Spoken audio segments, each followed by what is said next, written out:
বন্ধুরা, তোমরা দেখছো তোমাদের প্রিয় YouTube channel Shantanu study YouTube চ্যানেলে তোমাদের সকলকে স্বাগত। যদি চ্যানেলে নতুন হয়ে থাকো, চ্যানেলটি সাবস্ক্রাইব করে পাশে থাকা বেল আইকনটি নোটিফিকেশনটি অন করো।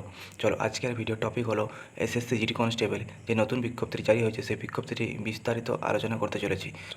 এই পদের জন্য আবেদন শুরু হয়ে গেছে 5/9/2024 এবং এই পদের জন্য আবেদনের শেষ তারিখ 14/10/2024। আবেদন করার শেষ তারিখ 14/10/2024 এবং আবেদনে যদি কারো কোনো ভুল হয়ে থাকে, সে ভুল সংশোধন করার জন্য 2 দিন সময় দেওয়া হয়েছে। 5/11/2024 থেকে 7/11/2024 এই 2 দিনের মধ্যে যদি কারো কোনো ভুল হয়ে থাকে, ভুলটা সংশোধন করতে পারবে। এবং পরীক্ষার একটা টেন্টেটিভলি দেওয়া হয়েছে যে জানুয়ারি থেকে ফেব্রুয়ারি মাসের মধ্যে পরীক্ষা হবে।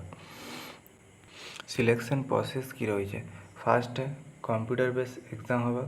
কম্পিউটার বেস এক্সাম এবার আমাদের ওয়েস্ট বেঙ্গলের জন্য 2024 থেকে বাঙালিতেও হচ্ছে, তো বাংলাতেই পরীক্ষা হবে।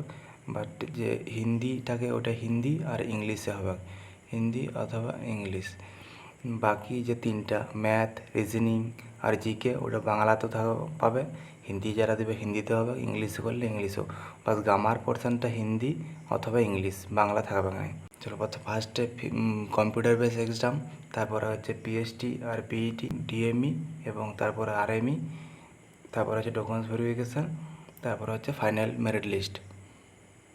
ভ্যাকেন্সির ডিটেলসটা দেওয়া আছে, তোমরা তা স্ক্রিনশট করে নিতে পারো। স্ক্রিনশট করে দেখতে পারো কতগুলো কোন পোস্টে ভ্যাকেন্সি আছে, সেইভাবে অ্যাপ্লাই করবে।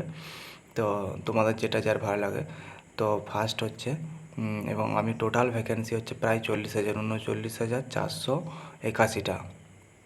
হ্যাঁ, এখানে তোমাদের চয়েসটা তোমরা নিজেদের মতো করে ভরবে। তো আমি বলবো ফার্স্টে এসএসএফ দিবে। এসএসএফের পরে হচ্ছে এসএসএফ, তারপরে দিবে হচ্ছে এনসিবি, তারপরে থাকবে হচ্ছে সিআইএসএফ দিয়ে দেবে। সিআইএসএফের পরে ভালো এসএসবি, তারপর আসাম রাইফেল, তারপরে সিআরপিএফ, তারপরে বিএসএফ, তারপরে আইটিএপি। এইটা এইভাবেও ফিল আপ করতে পারো। সবথেকে গুরুত্বপূর্ণ যে জিনিসটা হলো এজ লিমিট।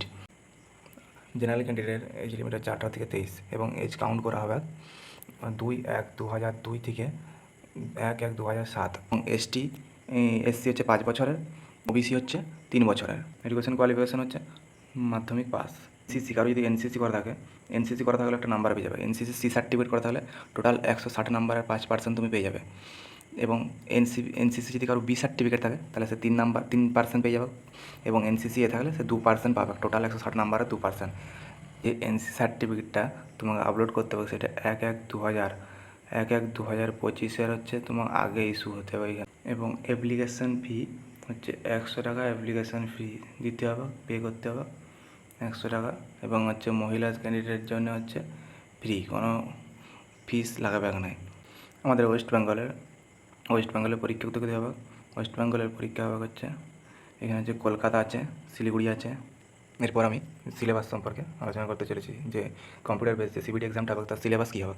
পার্ট 1 হচ্ছে জেনারেল ইন্টেলিজেন্স আর রিজনিং হচ্ছে 20টি কোশ্চেন থাকবে 2 নম্বরে করে 40 মার্কসের। সেমি জেনারেল নলেজ জিকে 20টি কোশ্চেন থাকবে 2 নম্বর করে 40 নম্বরের।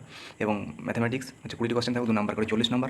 এবং হচ্ছে হিন্দি, যেটা গ্রামার পার্ট, হিন্দি আর ইংলিশ যে কোনো একটা তোমার যেটা পছন্দ, কেউ হিন্দিতে করতে পারো, কেউ ইংলিশে করতে পারো। 20টি কোশ্চেন থাকবে 2 নম্বর করে 40 নম্বর। টোটাল হচ্ছে 160 নাম্বার, 60 মিনিট টাইম টোটাল। এবার ওয়েস্ট বেঙ্গলের ছেলেরা এই 3টে সাবজেক্ট, এই 3টে হচ্ছে বাংলায় পাবে, কোনো অসুবিধা নেই। কিন্তু এই যে ইংলিশ আর হিন্দি, এটা ইংলিশ মানে গ্রামার করলে ইংলিশই থাকবে, হিন্দি গ্রামার করলে হিন্দি থাকবে, এখানে বাংলা থাকবে না। বাকি 3টে যে সাবজেক্ট আছে, এই জেনারেল ইন্টেলিজেন্স, রিজনিং এবং জেনারেল নলেজ এবং ম্যাথামেটিক্স, এগুলো বাংলায় থাকবে, কোনো অসুবিধা নেই। সিলেকশন প্রসেসে প্রথমে হচ্ছে কম্পিউটার বেস এক্সাম সিবিটি, তারপরে হবে পিএসটি এবং পিইটি। এবং পিইটিতে কী কী আছে? পিইটি হচ্ছে মেল ক্যান্ডিডেটের জন্য হচ্ছে 5 কিলোমিটার রান 24 মিনিটে করতে হবে, এবং ফিমেল ক্যান্ডিডেট হচ্ছে 1600 মিটার রান হচ্ছে 8.5 মিনিটে। পিএসটি মেল ক্যান্ডিডেট আছে 170 সেমি হাইটে লাগবে, এবং ফিমেল হলে 157 সেমি হাইটে লাগবে। 80 চেস্ট চাই ছেলেদের ক্ষেত্রে, এবং 5 সেমি ফুলাতে হবে। মেয়েদের ক্ষেত্রে কোনো চেস্ট মাপা হয়নি। ওয়েট হচ্ছে তোমাদের প্রথমে কোনো অসুবিধা নেই, ফিজিক্যালের সময়তেও কোনো অসুবিধা নেই। মেডিকেলের সময় তোমার হচ্ছে হাইট অনুযায়ী ওয়েট লাগবে, তখন ওয়েটটা দেখা হয়। বেশি ওভারওয়েট হলে ওভারওয়েট দিয়ে দেয়, 4-5 কেজি পর্যন্ত ছেড়ে দেয়।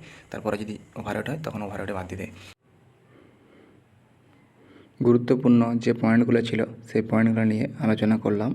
তো এবার নোটিফিকেশানটা আমি আমার হোয়াটসঅ্যাপ গ্রুপে, টেলিগ্রাম গ্রুপে দিয়ে দেবো, ওখান থেকে ডাউনলোড করে তোমরা ভালো করে দেখে নেবে, তারপরে অ্যাপ্লাই করবে।